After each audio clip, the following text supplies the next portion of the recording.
desde los años 80 venimos realizando un tipo de seminarios en los que procuramos que se produzca un encuentro, una reflexión conjunta entre personas que proceden del mundo de la universidad, del pensamiento y personas de la vida política. Y, bueno, pues a lo largo de estos años, la verdad es que la problemática de la democracia ha estado muy presente. Son varios los libros, los números monográficos en los que desde hacía tiempo veníamos anticipando la necesidad de plantear, aquí está también con nosotros el profesor Philip Schmitter, que ha dado la conferencia de apertura en estas jornadas, que ha participado en bastantes de estos encuentros sobre la democracia posliberal, el desarrollo de la democracia. Yo simplemente voy a hacer una presentación aquí, ya hemos intervenido en las sesiones, son sesiones intensas, se han presentado un total de 10 ponencias, ha habido muchas sugerencias, muchas alternativas, documentos que procuraremos que circulen, que se puedan publicar y que de alguna manera intentan dar respuesta, decíamos en el enunciado del encuentro, al reto de la calidad de la democracia. En un momento en el que se están viviendo dificultades, pero yo creo que lo que hay que retener es las enormes potencialidades que se ofrecen en el momento actual para dar nuevos pasos en la mejora de la calidad de la democracia y, por lo tanto, de la calidad de la ciudadanía. Hay que recordar que en los años 20 y 30, en periodo también de crisis económica, se produjo una conmoción, en aquel momento muy grave, contra la democracia, pero después de aquel conflicto, de aquella etapa, lamentablemente después de una guerra mundial atroz, la democracia salió fortalecida. Se entendió la necesidad de los consensos razonables, de las políticas sociales, y aquello fue un paso importante. Yo creo que ahora el gran reto que tienen los políticos inteligentes, los políticos constructivos y realistas, es aprovechar lo que está ocurriendo en este momento para plantear un nuevo paso, un nuevo avance en el desarrollo, la consolidación de los sistemas democráticos, consolidando lo bueno que tenemos. En este momento el riesgo es que se intenta hacer una especie de tabla rasa, destructiva, y el riesgo no es pequeño. Yo recomendaría también, aprovecho para hacer una cuña publicitaria, a todos que leáis el número en el que la revista Temas cumple 20 años, en el que sacaremos la encuesta que se ha anticipado hoy, pero sale en esa encuesta, y una entrevista con Pedro en la que también habla de sus ideas, de sus propuestas sobre la democracia económica y los desarrollos de la democracia. Eso está en la agenda política en este momento. Y para intervenir en este acto de clausura, ahora dirá unas palabras el delegado en España de la Fundación Eber, pero tenemos dos personas que para algunos de nosotros son especialmente queridas históricamente y en este momento, que nos hemos conocido más recientemente. Alfonso Guerra, que es, como todos sabéis, el presidente de la Fundación, el alma de la Fundación durante muchos años, ha sido de los encuentros cuando era vicepresidente del Gobierno, todopoderoso presidente del Gobierno en Javia, aquellos encuentros que él animó, sabiendo también los riesgos que implicaba aquella aventura de hablar del futuro del socialismo, en aquel momento que había un presente de la socialdemocracia en España. Yo creo que sus contribuciones en ese ámbito han sido fundamentales y en muchos ámbitos de la vida política española. Algunos me vas a permitir, Alfonso, y no me he puesto al lado tuyo porque sé que me cortarías. Yo sé que para muchos en España la figura, la personalidad de Alfonso Guerra es una figura fundamental para la democracia. Pocas veces, y a él sé que no le gusta esto, se puede decir de una persona que tenemos en la mesa una figura que es histórica, que es parte de la historia de España. Yo siempre le he dicho que él es una persona que no se puede retirar de la política. Yo creo que nunca se retirará de la política, como dicen los clásicos de la política con P mayúscula, y desde luego yo creo que en algún momento nos dejará que sus amigos, sus compañeros y muchas personas expresemos también en algún acto, en alguna manera, simplemente ese sentimiento que tenemos y ese reconocimiento. Alfonso, muchísimas gracias. Y tenemos también con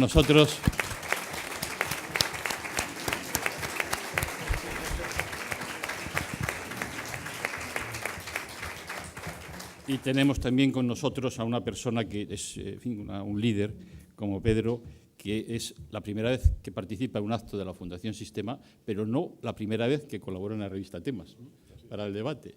Un artículo que yo, en unas jornadas que hicimos precisamente el verano pasado en el Escorial, leí una cita y pregunté a los asistentes si sabían quién había dicho eso, sobre política económica y social.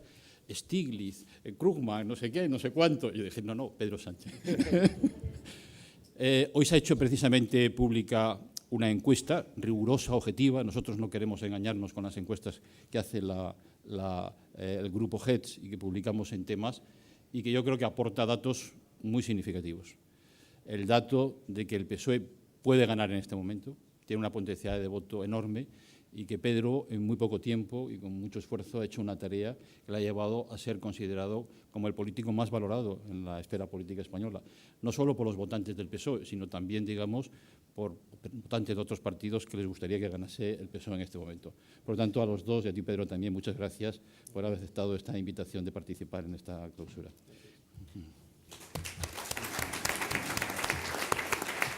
Sí.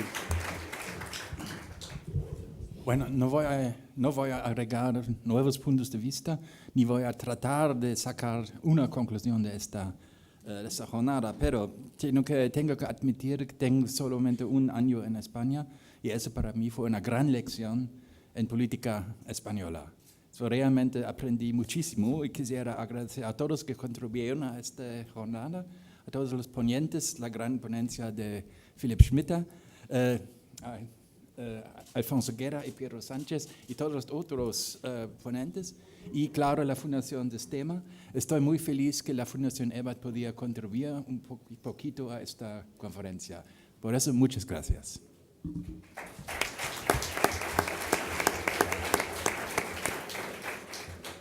Voy yo, ¿verdad?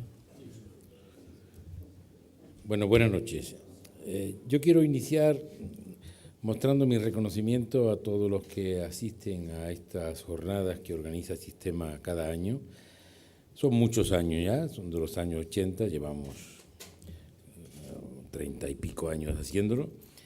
Y en esta ocasión concreta quiero agradecer a la Fundación Friedrich Ebert y sobre todo a Michael Erkes, su delegado en España, la colaboración que nos presta, a Pedro Sánchez por conceder nuestra posibilidad de oírle en el ámbito de estas jornadas, al conjunto de la Fundación Sistema, que somos pocos y bien avenidos, y con pocos medios, pero que intentamos hacer cosas, y especialmente José Félix, que él sí es el alma de la Fundación, es el alma, el motor, el barco, es el que lo lleva todo, y al personal de la Fundación, y a cada uno de los ponentes que ha tenido la amabilidad de participar en este encuentro, que es un encuentro académico. No es un encuentro político, es un encuentro para tratar de política, pero en un ámbito académico, en el que profesores, filósofos, sindicalistas, políticos ponen en común qué piensan sobre el tema que elegimos cada año.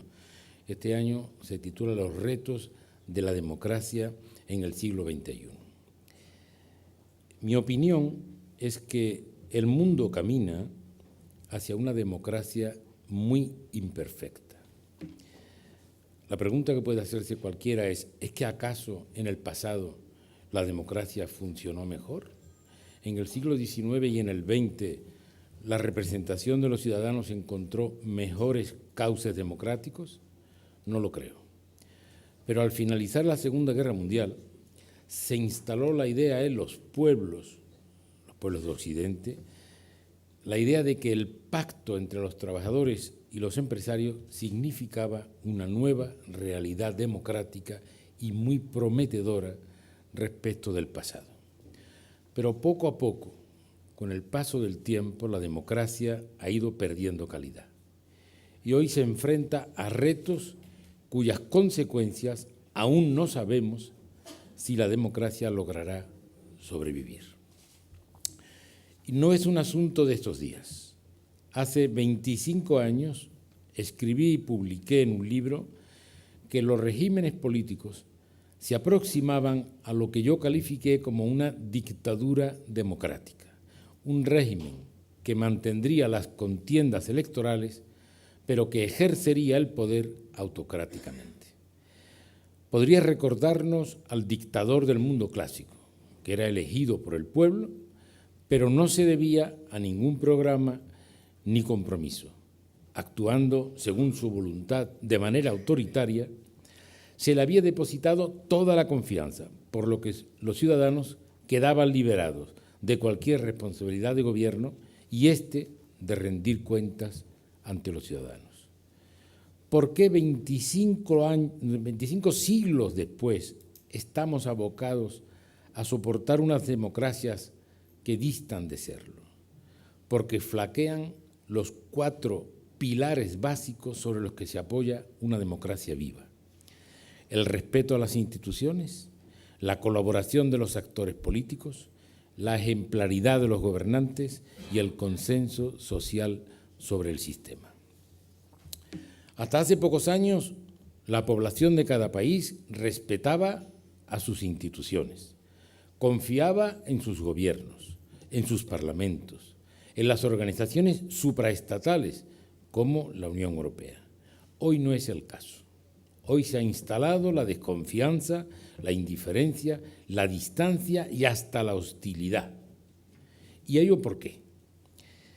Mientras duró la confrontación entre países del Este, como países no democráticos, y países occidentales, como países democráticos, muchas de las dificultades y de los conflictos de la democracia occidental pudieron ser acallados sin demasiados problemas y sin que el valor y la legitimidad de la idea democrática fueran puestos por nadie en tela de juicio. Frente a la impostura del Este, podía blandirse, sin grandes esfuerzos, la libertad de Occidente. Desaparecida la confrontación y eliminada, por tanto, las amenazas externas de la democracia, será cuando tendrá que enfrentarse a una serie de cuestiones que en la época de la Guerra Fría no resultó difícil silenciar. Dándose cuenta de sus inevitables consecuencias, fue Bobbio, Norberto Bobbio, uno de los primeros en preguntarse con el poeta: ¿y ahora que los bárbaros no existen, qué será de nosotros y los bárbaros? Posteriormente ha sido el pensamiento más consciente el que nos ha recordado que vencer en la guerra no equivale a vencer en la paz, y que el triunfo histórico de la democracia, que se queda sin enemigos y sin legitimidades alternativas, no hace más, como ha escrito Sartori, que destapar la caja de Pandora de los problemas internos. Es el propio Sartori quien, con acierto y lucidez, ha podido señalar que el fin de la estabilidad del terror es el inicio de un periodo de alta inestabilidad. El llamado nuevo orden se configura en realidad como un nuevo desorden. En los últimos 50 años del siglo pasado, la inseguridad externa es lo que nos ha estabilizado en lo interno. Ahora la ecuación se invierte. La mayor seguridad externa permite y tal vez impulse una mayor inestabilidad interna. Se comprende de este modo el sentido patético del interrogante de Bobbio, y que en poco difiere del que formulan inteligentes pensadores como Di Palma, cuando preguntan: ¿sabrá y podrá la democracia resistirse a sí misma y solucionar sus problemas? Sobrepasa el límite del espacio de esta intervención hacer el elenco de los múltiples problemas que afectan a la democracia actual. Recuerda Sartori que en los mapas antiguos, las tierras desconocidas e inexploradas se solían designar con la expresión hic sunt leones. Aquí están los leones. No hay que afirmar, como hace una buena parte del pensamiento conservador, que la geografía de la democracia está saturada de tierra de leones, porque los leones no son desconocidos, están perfectamente identificados y no merece la pena intentar redescubrirlos, sino combatirlos. Es verdad que la democracia, como cualquier otro régimen político, tiene y se enfrenta a múltiples problemas, pero no lo es menos que el único y gran interrogante que gravitó siempre y continúa gravitando sobre ella es nada más y nada menos que el de qué entendemos por democracia. A nadie se oculta que existen dos entendimientos posibles de la palabra democracia y que se corresponden con otra dicotomía que no se debe desdeñar, por más que muchos se empeñen. Me refiero a la distinción entre derecha e izquierda. La tosuda negación de esta separación, de esta distinción, por otra parte necesaria para la vida política democrática, ha llevado a la aceptación por una cierta izquierda del entendimiento impuesto por la derecha de la palabra del significado democracia. con lo cual esa izquierda incurre en la cupio dissolvi, el deseo de desaparecer. No se puede negar que la democracia es ante todo un régimen con unas reglas de juego, que por supuesto todos deben respetar. Sin embargo, habría que añadir inmediatamente que la democracia es algo más. Cuando la democracia se define, por ejemplo, como lo hace Schumpeter, diciendo que es la ordenación institucional encaminada a tomar decisiones políticas y en las que algunos adquieren la facultad de decidir a través de una lucha en concurrencia a fin de hacer suyo los votos del pueblo, con esta definición se está reduciendo el entendimiento de la democracia a un conjunto de reglas de juego y a un sistema de equilibrios. Este y no otro es el entendimiento de la democracia, con unas u otras variantes, comúnmente esgrimido por la derecha y tácita y suicidamente asumido por sectores de la izquierda. Al convertir la democracia en un puro y simple sistema institucional de reglas de juego, se podrá también transformarla sin mayores esfuerzos en una conquista histórica definitiva. Conseguida la regla, se logra ya el triunfo final. Nada tiene de particular que se pretendiera con Fukuyama y su amplia corte de corifeos presentar la victoria de la democracia como el fin de la historia. Pero se trata de un triunfo pírrico, en el que el éxito de la democracia y su propia pervivencia histórica solo lo pueden proclamar y garantizar eliminando de ella los contenidos, valores, ideologías y hasta los propios intereses que dan sentido y vida a la acción política. Las tesis tecnocráticas y la proclamación solemne del fin de las ideas constituyen el corolario obligado de una manera de concebir la democracia que, en la medida en que la reduce cada vez más y con más fuerza a cumplir una mera función instrumental, lamentablemente la aleja de las bases sociales, donde únicamente puede encontrar su fundamento y su legitimidad. Desde la óptica tecnocrática e instrumental podrán obtenerse equilibrios más o menos estables y duraderos, pero lo que no podrá decirse es que nos encontremos ante una democracia asentada auténtica y efectivamente en el principio de la soberanía popular. La democracia efectivamente es un método, esto es, un conjunto de reglas de juego, pero también es un proceso, a cuyo través se trata no solo de preservar y defender la libertad política, sino además de lograr la libertad social frente a las coerciones y limitaciones que imponen las desigualdades económicas en el ámbito de la sociedad donde los hombres desarrollan realmente su existencia. El Estado constitucional y democrático no es un simple aparato instrumental al servicio de la libertad política, claro que sí, pero no solo, también al servicio de la libertad social. Eliminar los contenidos, valores e ideologías del proceso democrático equivaldría a convertir las garantías que ante el poder político ofrecen las reglas del juego en garantía de dominación social de los económicamente más fuertes y poderosos. Cobra así la plenitud de su sentido la afirmación de que si no cabe hablar de democracia sin libertad, tampoco es posible concebir que exista una libertad plena, tanto política como socialmente, sin democracia. Los cambios que se han producido en los últimos 30 años han debilitado profundamente a las instituciones. Las conexiones internacionales de las finanzas, la globalización de las operaciones económicas han proporcionado a los grandes grupos financieros un poder por encima de los gobiernos que se ven compelidos a actuar bajo directrices que se deciden en ámbitos lejanos del poder político. En alguna medida los gobiernos se han dejado seducir por las promesas edénicas que proporcionará una política de contención del gasto y reducción del déficit. Presentar unas cuentas acordes con los intereses de esos grupos se ha convertido en la religión del siglo XXI para la mayoría de los gobernantes. A esta situación los ciudadanos les dan la espalda.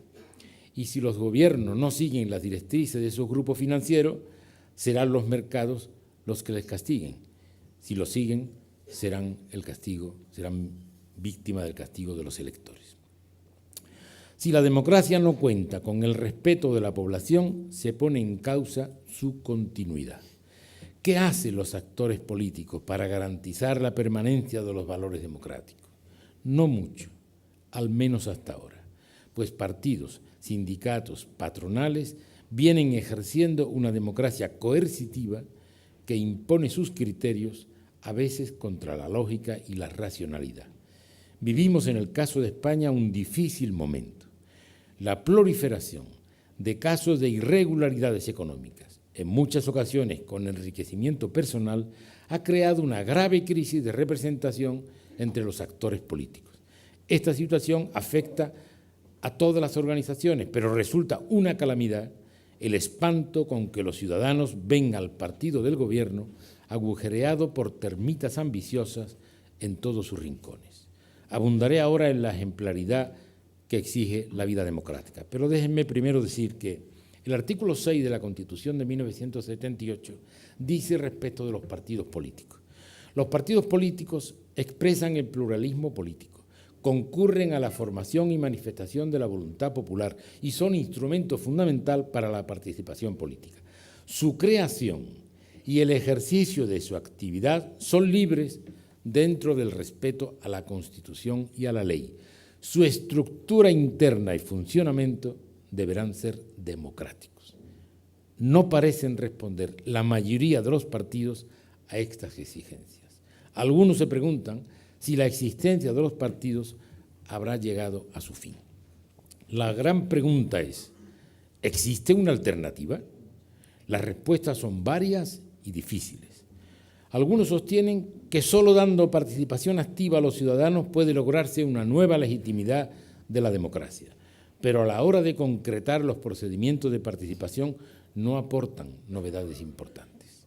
Otros apuntan a la viabilidad de la democracia refrendaria y a la consulta continua a todos y para todo en las cuestiones, dado que el método que ofrece hoy la viabilidad técnica mediante la electrónica se podría permitir, pero con dudosa garantía de derechos. Hay incluso teóricos que se atreven con una propuesta que puede resultarnos insólita.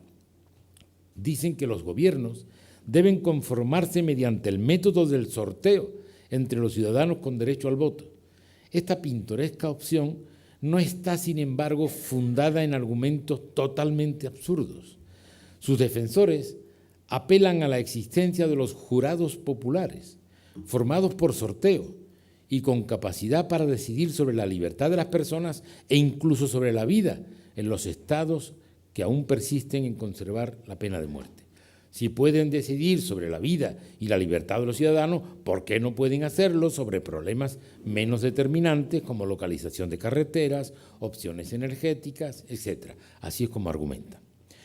Pero la complejidad de las administraciones modernas y la seguridad de los administrados relegan al cuarto trastero de la teoría tales propuestas, aunque insisten otros, vuelven a insistir en la democracia telemática. La argumentación se fundamenta en el avance de la democracia participativa. Es cierto que la consulta universal sobre todas las decisiones es en teoría un avance democrático, pero dependerá de la fórmula técnica que se utilice para que se garantice la limpieza y equidad en la respuesta de los ciudadanos. Hoy se cuenta con la técnica de la televisión y los ordenadores personales a través de una red como Internet para la fácil y rápida consulta para construir una democracia de referenda, con participación de todos en la toma de decisiones. Sería una democracia domiciliaria, teóricamente democrática, pero ¿quién formará el estado de opinión colectivo a la hora de la consulta? ¿Quién contará con los medios para influir en las decisiones formando opinión? Es obvio que solo quien disponga de los megamedios electrónicos necesarios, es decir, una minoría muy pequeña y muy poderosa. En España se vive hoy un espectacular conflicto acerca de los referendos. Desde una comunidad autónoma se ha venido preguntando repetidamente por qué no votar, y políticos e intelectuales argumentan que votar siempre es positivo, pero hay asuntos sobre los que no se puede votar, y hay que tener la gallardía y la valentía de decirlo. ¿Sería lícito un referendo para determinar si los hijos de los emigrantes tienen derecho a asistir a la escuela o a ser atendido por los médicos? ¿Sería lícito un referéndum para decidir si hay que expulsar del país o no a las personas de raza gitana? ¿Sería lícito votar si los maridos tienen derecho al maltrato de las esposas como tantos energúmenos practican? No todo lo que se decide por la mayoría es lícito. El demos no es superior a la ley. No todo se puede decidir por mayoría. Y esto es algo que viene de antiguo. En el año 406 a.C. hubo un juicio en el Consejo de los 500 en los que algunos quisieron juzgar a los generales que eran victoriosos en una batalla en las islas Arginusas, quisieron juzgarlos en bloque, no con la responsabilidad individual, sino todos en bloque. Y hubo algunos, Sócrates y sus amigos, que dijeron, pero esto no se puede votar. Entonces vino detrás inmediatamente la amenaza. Primero la pregunta, ¿pero cómo os atrevéis a negar que el pueblo haga lo que quiera, lo que le parezca? Y después, cuando insistieron en que no se podía decidir la culpabilidad colectiva, sino la individual, dijeron, pues el que no apoye esto será también juzgado colectivamente. Y tuvieron que echarse hacia atrás. Es decir, que el demos no es superior a la ley. Es que lo vamos a decidir por mayoría. Bueno, depende. No puede ser superior a la ley. No puede usted decidir cosas que son derechos de los ciudadanos. Y no es cierto, como algunos dicen, que se opongan solo razones legales a la pretensión de un referéndum que trataría de la ruptura de la nación. Y las metáforas en política a veces no son muy precisas. La metáfora del choque de trenes no me parece muy precisa. Es un tren que se ha salido de la vía y hay muchos que le encienden foco para que sepa que se ha salido de la vía y el otro tren está parado. Este es un ejemplo paradigmático de falta de respeto a las instituciones.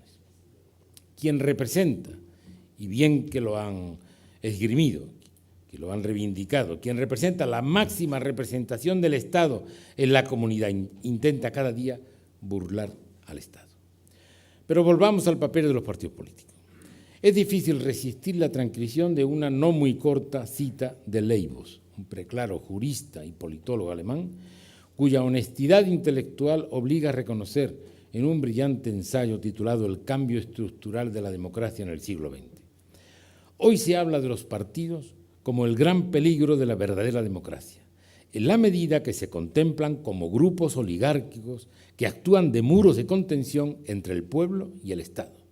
Se ha creado así un nuevo romanticismo político, extraordinariamente peligroso, ya que otras formulaciones más o menos impactantes lo que en realidad esconden es una situación muy compleja. Es un romanticismo peligroso porque enarbolando objetivos y finalidades confusas, logra unificar en una común oposición al sistema a elementos bastante heterogéneos. En primer lugar, a liberales ingenuos que desde ideas del siglo XIX desearían frenar al Estado de partido. En segundo término, a conservadores más sagaces proclives a entendimientos autoritarios del Estado y, por fin, a los enemigos declarados del Estado liberal democrático, que en nombre de este neorromanticismo quieren abrir el paso al nuevo Estado totalitario. Son estos últimos, concluye Leibovitz, sin duda los más peligrosos, habida cuenta de que no existe posibilidad alguna de un retorno del Estado de partido al parlamentarismo representativo de tipo liberal o a un Estado autoritario conservador. Y como estas posibilidades no existen, la única alternativa que se ofrece a la forma democrática de Estado de partido es la del Estado-partido, o sea, el Estado dictatorial de partido único en sus versiones fascistas o comunistas. Algo de esto está ocurriendo en este momento en Europa. Pensar que 15 años antes hubiéramos sabido que el partido más apoyado en Francia, país de la revolución, de los derechos del hombre, del asilo, el más apoyado fuera un partido fascista, no lo hubiéramos creído. Y así llegamos a la necesaria ejemplaridad de los gobernantes. Y utilizo la palabra gobernante en una acepción amplia, los que gobiernan, pero también los cargos electos, o los que proceden de nombramiento de los gobernantes, todos aquellos que tienen una representación o gestión de la red pública. Pues bien, una gran mayoría de ellos se resisten a aceptar que por ser personas públicas tienen limitados algunos derechos respecto del resto de ciudadanos. El principal es el de que sus actos públicos y privados soportan un grado de escrutinio muy superior al de un ciudadano cualquiera. Contra la idea de los secretos del poder, propio del poder autocrático, está la exigencia de la publicidad de la doctrina democrática. Quedó formulado por la expresión de Kant: todas las acciones relacionadas con el derecho de otros hombres, cuya máxima no puede ser pública, son injustas. Valga un ejemplo desgraciadamente frecuente hoy en nuestro país. Que un político se apropie de dinero público solo puede ocurrir en el más absoluto secreto. Si aquel que pronunció a través de un teléfono intervenido, sin saberlo, la más innoble frase «yo he venido a la política para forrarme», hubiera sabido que les estaba escuchando, nunca la habría pronunciado. Pues como escribió Maurice Joly en el siglo XIX, las instituciones de un país libre no pueden durar por largo tiempo si no actúan au grand jour, a plena luz. Es el lúcido Norberto Bobbio, nuevamente el más certero, cuando afirma que entre los muchos males de nuestra democracia, la creciente extensión de las zonas de poder oculto no es de los menos graves, pero lo sería aún más si lo que hoy se descubrió fuera de nuevo encubierto. Desde este momento los amigos y los amigos de los amigos se preparan para cerrar filas, no en defensa de las instituciones democráticas, sino para defender su propio partido, su propio clan.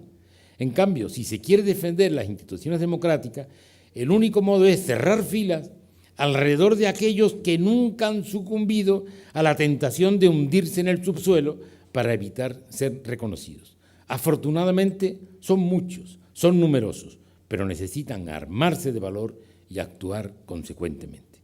La codicia y las tramas organizadas de la criminalidad han potenciado la corrupción. Es exagerado decir que hemos llegado a un punto límite a partir del cual, si no hay cambio en las conductas, únicamente existe la derrota de la democracia. La democracia necesita para vivir de un consenso social que ampare al sistema, pero la reducción del bienestar de la mayoría, en torno al 70%, con esto de la crisis, ha provocado que muchos se despeguen de la democracia. El crecimiento de la desigualdad, con una política inversa de la redistribución de la riqueza, con transferencia de recursos de los más necesitados a los que viven en la opulencia, hace que los ciudadanos pierdan la confianza en las instituciones. Un ejemplo paradigmático de estos días, de hace un par de semanas, los que han llegado a una situación que les empuja a buscar restos de alimento en los contenedores de basura, por fin llaman la atención de la administración municipal para cubrir esa necesidad, no para sancionarles con altas multas. Es decir, que si usted tiene que buscar alimentos, me pagará una multa de 750 euros. Y aunque solo sea por racionalidad de persona sencilla, oiga, si tuviera 750 euros, no estaba buscando basura, en la basura. En fin, el abandono por un lado de una política de ideas y el olvido por otro de las exigencias y los requerimientos sociales en las democracias avanzadas se justifica, como es de todos conocido, en el hecho de que solo se puede pedir al Estado el cumplimiento de las metas y los fines que el sistema económico le permite. Es decir, que no pida usted lo infinanciable, ahora casi todo es infinanciable.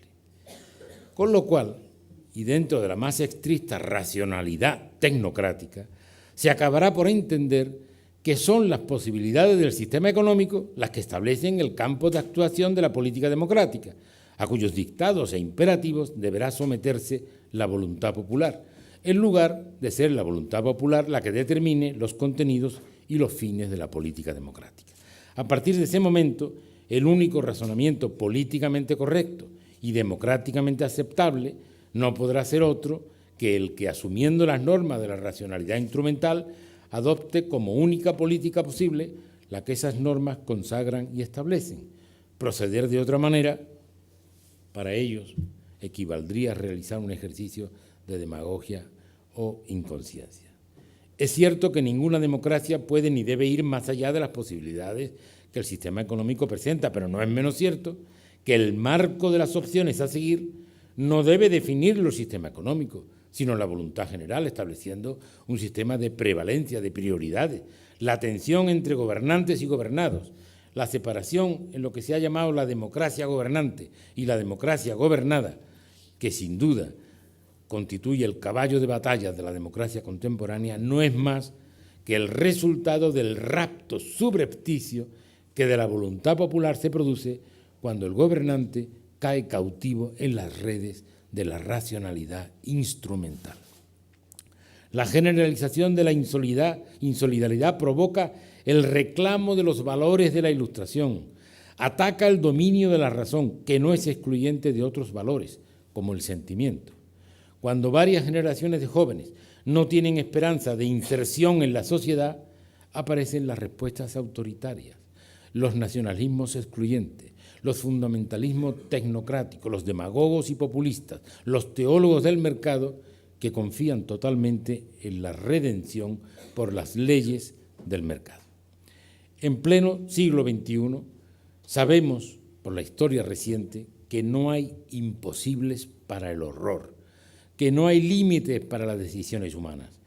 La humanidad está ante el gran desafío de conseguir cerrar las heridas de la muerte, de la enfermedad, de la escasez, de la ignorancia. Guerras, epidemias, analfabetismo, hambre son hoy una realidad a causa de la voluntad de los hombres. Una voluntad que empuja esos desastres, otra voluntad que omite su actuación para detenerlos. Alcanzar una conciencia mundial ante estas graves úlceras de una civilización que por esta causa no merece ese nombre es un objetivo urgente y responsabilidad de todos. Lo exige la supervivencia de la democracia. Muchas gracias.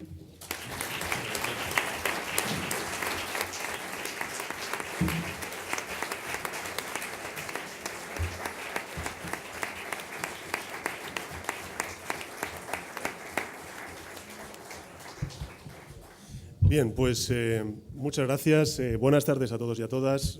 Gracias, Alfonso. Gracias, José Félix. Es un placer estar hoy aquí con tantos y tan buenos amigos, compañeros y compañeras. Amigos como José Félix, gracias por tu invitación al encuentro sobre los retos de la calidad democrática. No se me ocurre un tema más oportuno para la situación actual de la política española. Y amigos también y maestros como Alfonso. Siempre es un privilegio aprender de ti, Alfonso, y todo un lujo el poder compartir contigo espacio. Hace unos días, en un acto, se lo comentaba antes al iniciar esta intervención, en un acto de conmemoración del 40 aniversario de Suresnes, Alfonso nos decía que la esencia del socialismo es la justicia. Es, y cito textualmente, negarse a aceptar que el poder y el privilegio vencen a los ideales. Creo que esa lucha constante por ensanchar los umbrales de la democracia, con más ciudadanía, con más participación, con más pluralismo, con más igualdad, es lo que define la actitud progresista frente a un conservadurismo siempre vacilante entre el conformismo y también la nostalgia del pasado. José Félix ya lo señaló en su teoría política del socialismo, cuando escribió precisamente que un socialismo fosilizado, y así lo caracterizaba, que no sabe liarse al cambio, es una contradicción en sí mismo. Y de eso me gustaría hablar hoy, del nuevo contrato social que aspiramos a construir los socialistas en la política española, un nuevo contrato social fundamentado en el radicalismo democrático. La mejora de la calidad institucional, del Estado y de nuestra democracia y el combate contra la corrupción resulta prioritario para responder a la principal preocupación hoy de todos los españoles, que es crear buen empleo en una economía competitiva que permita sostener nuestro modelo social que ahora mismo está puesto en cuestión. Comparto la reflexión de Indalecio Prieto cuando decía que España siempre ha sido la pasión de los socialistas. Soy de los que cree que España no se defiende a base de querellas, se defiende con principios firmes y con la mano tendida para abordar los cambios que necesita nuestro Estado autonómico después de 36 años de existencia. Hoy nuestro modelo autonómico se siente amenazado por el independentismo, pero también cuestionado por viejas fuerzas conservadoras neocentralistas. Nuestra propuesta de reforma constitucional pasa por afrontar una renovación del Pacto Constitucional del 78, por transformar el Estado autonómico en un Estado federal. Un Estado que plantee soluciones dejando atrás el estéril cruce de reproches entre el Gobierno de Madrid y el Gobierno catalán. Soluciones como incorporar, por ejemplo, a la Constitución española el mapa autonómico. Soluciones como clarificar la distribución de competencias hoy resuelta en la Constitución española y que además es fuente de conflicto entre el Gobierno central y los distintos gobiernos autonómicos. Soluciones como reformar el Senado para evitar su cierre por inútil. Soluciones como resolver el modelo de financiación autonómica de las comunidades autónomas y que lleva sin renovarse desde principios de año, incumpliendo una de las máximas de este actual Gobierno, y es cumplir con la ley. Bueno, pues la ley mandata que se tiene que renovar cada 5 años el sistema de financiación autonómica y el presidente Rajoy lo que está haciendo es incumplir con esa obligación legal. Y soluciones también para fortalecer los instrumentos de cooperación horizontal y de cooperación vertical entre el Gobierno de España y las comunidades autónomas, como las conferencias sectoriales o como la conferencia de presidentes que inauguró el presidente Zapatero. Insisto, la mejor defensa de la Constitución hoy es su renovación, pasar del bloqueo a la reforma. De lo contrario, corremos el riesgo de su derrumbe y, si no, de su creciente deslegitimación. Sé que no es fácil, pero debemos responder con éxito, y esto es el desafío histórico que tiene la política hoy en España, a ser capaces de reformar nuestra Constitución. Algo, por cierto, común en otros países, y les doy un dato. En Francia, por ejemplo, se ha reformado la Constitución en 24 ocasiones, en Alemania 60, en Portugal 7, y en cambio en España, cuando se ha producido, en tiempos recientes, ha sido como consecuencia de un mandato exterior. Nuestro país ha cambiado mucho en estos 36 años y ya es tiempo de reformar la Constitución española. Sí quiero subrayar algo que es importante, y es que el Partido Socialista es federalista por principio, no como respuesta al independentismo catalán. La reforma constitucional que plantea el Partido Socialista no trata de contentar a quien es imposible de contentar, trata de solucionar un problema, de una pulsión de cambio por regenerar la vida democrática en nuestro país, por blindar los derechos sociales de nuestro país y también por definir un nuevo marco de convivencia en el ámbito federal, que es el que defendemos los socialistas. Una reforma constitucional que debe abordar la mejora de nuestro marco de convivencia territorial y también la mejora de nuestra calidad democrática, con cambios radicales en nuestra Constitución, como puede ser, por ejemplo, la revisión a fondo del número de aforados y aforadas o la limitación de mandatos a la presidencia del Gobierno a 2 legislaturas, que es lo que defendemos, como también con leyes que representan el cuerpo material de la Constitución española, como es, por ejemplo, la modificación de la ley electoral o el funcionamiento de los partidos políticos. También por la mayor transparencia, para acercar los partidos a instituciones, mejor dicho, a esa casa de cristal con la que Norberto Bobbio identificaba la democracia ideal. Los socialistas creemos que la política ha de hacerse para lo público y ha de hacerse en público. La transparencia y la visibilidad no solo mejoran los procesos democráticos, al someterlos lógicamente al control ciudadano, son también la mejor garantía de la limpieza democrática. De lo que se trata no es solo de reaccionar ante la corrupción, sino de blindar a las propias instituciones frente a las malas prácticas, la corrupción o la falta de ejemplaridad a la que aludía antes Alfonso. Por eso hemos propuesto desde el Partido Socialista medidas como endurecer el régimen de incompatibilidades, las llamadas puertas giratorias, reformar la ley de contratación pública para evitar que concurran empresas condenadas por corrupción y prohibir también los indultos por este tipo de delitos, por delitos vinculados con la corrupción política. También el que los altos cargos y los parlamentarios, los gobernantes a los que antes aludía Alfonso Guerra, presenten un certificado fiscal, un certificado expedido por la agencia tributaria que refleje, 1, el cumplimiento de sus obligaciones fiscales y la situación patrimonial al principio y al final de su mandato. Transparencia para prevenir, también con más medios para perseguir la corrupción. Y frente a un gobierno que recorta la justicia, el presupuesto en justicia durante esta legislatura ha sido recortado en torno a un 22%. Nosotros queremos dotarla de más recursos y también agilizarla. Eso pasa, entre otras cuestiones, por hacer de la Audiencia Nacional la encargada de la instrucción y del enjuiciamiento de los delitos vinculados con la corrupción política. La Audiencia no solamente cuenta con más recursos, como saben, sino que también introduciría unidad de criterio y con ello estaríamos ganando en eficacia en la lucha contra la corrupción. Transparencia para prevenir, medios para perseguir y un tercer elemento que es la contundencia para castigar la corrupción. Nos proponemos llevar a la ley lo que es un reclamo ciudadano, y es que quien la hace la paga y lo paga. Que se agraven las penas y los culpables de corrupción respondan con todo su patrimonio, incluso con el oculto a nombre de terceras personas. Amigos y amigas, no es posible la democracia sin partidos, Y, por tanto, mejorar el funcionamiento de los partidos políticos es mejorar la calidad de nuestra democracia. Esa es la segunda idea de la regeneración política que proponemos los socialistas. Y mejorar el funcionamiento de los partidos políticos pasa por restringir y revisar la financiación de los mismos, restringir las donaciones de las personas jurídicas y restringir y limitar las donaciones también de las personas físicas. Mejorar el funcionamiento de los partidos políticos es también dar voz y voto a los militantes para elegir a la dirección y estimular la participación de los ciudadanos en los procesos de deliberación. Algo que los socialistas hemos estado haciendo y que estamos haciendo con los procesos de primarias que se están viviendo o se han vivido en todas las localidades de España y la celebración también de asambleas abiertas a todos los ciudadanos. Mejorar el funcionamiento de los partidos también es cambiar sus prácticas, haciendo transparente el patrimonio de todos sus dirigentes, como ha hecho la dirección del Partido Socialista, comprometiendo sus programas, expulsando de sus filas a los corruptos. Los socialistas hemos abierto camino aprobando un exigente código ético, haciendo públicas nuestras cuentas y, por supuesto, actuando con total contundencia ante toda práctica incompatible con la limpieza democrática. Pero junto a la lucha contra la corrupción y la reforma de los partidos políticos, exigimos también, y creo que este es uno de los principales retos que tiene nuestra democracia, instituciones del Estado neutras, profesionalizadas y ajenas a cualquier interés partidista. Hablo del Tribunal Constitucional, hablo del Consejo General del Poder Judicial, hablo del Banco de España, hablo de Radio y Televisión Española, hablo del Tribunal de Cuentas, hablo de todos y cada uno de los organismos reguladores.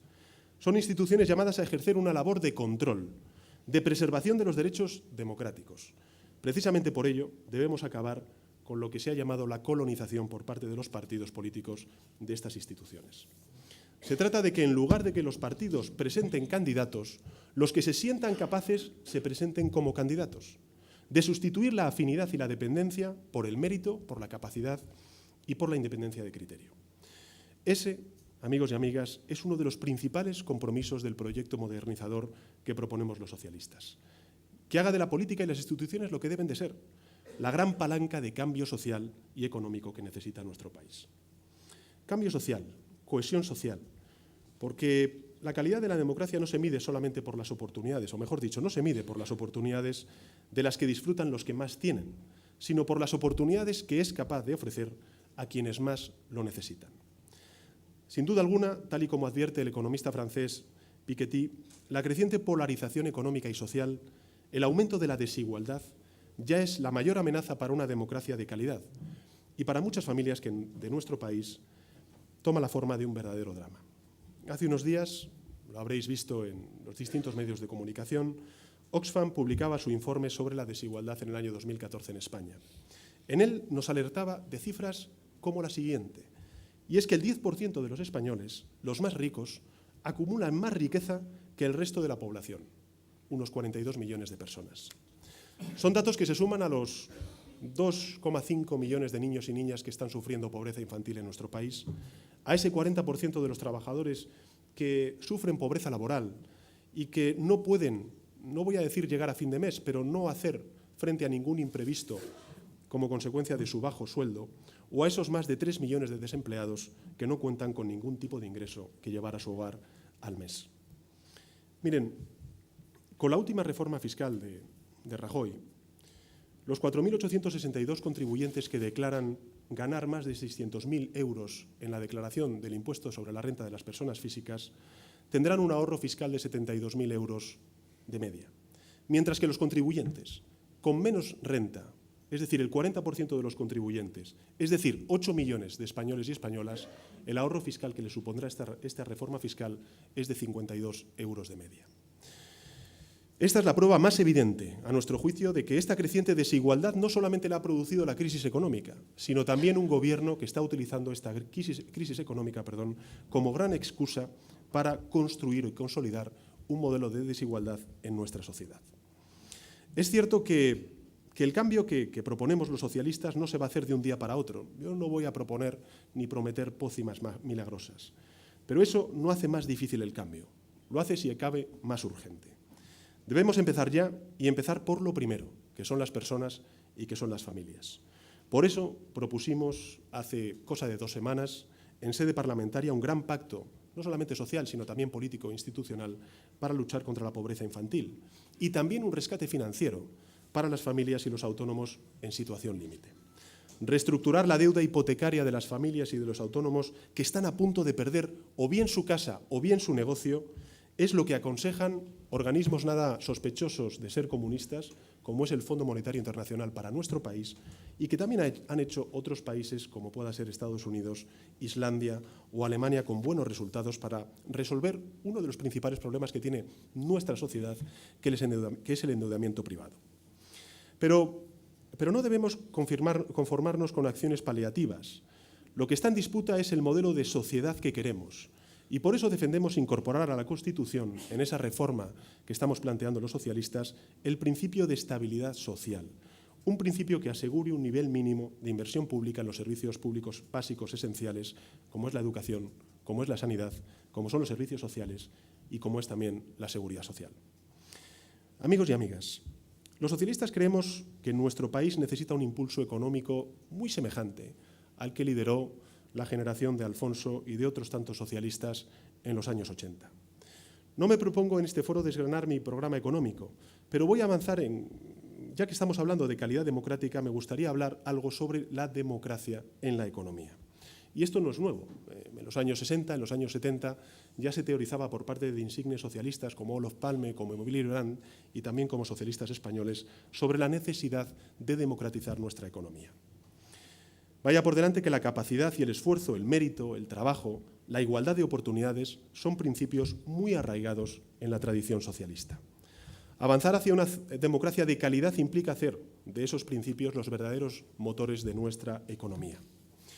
Y la democracia en economía, si significa algo, en primer lugar, es elección. Democracia es elegir. Y hoy eso no ocurre en muchos de nuestros ámbitos económicos. Me preocupa especialmente el que se está produciendo una concentración de poder económico como consecuencia de esta crisis en sectores esenciales para el día a día de muchos trabajadores y de la clase media española.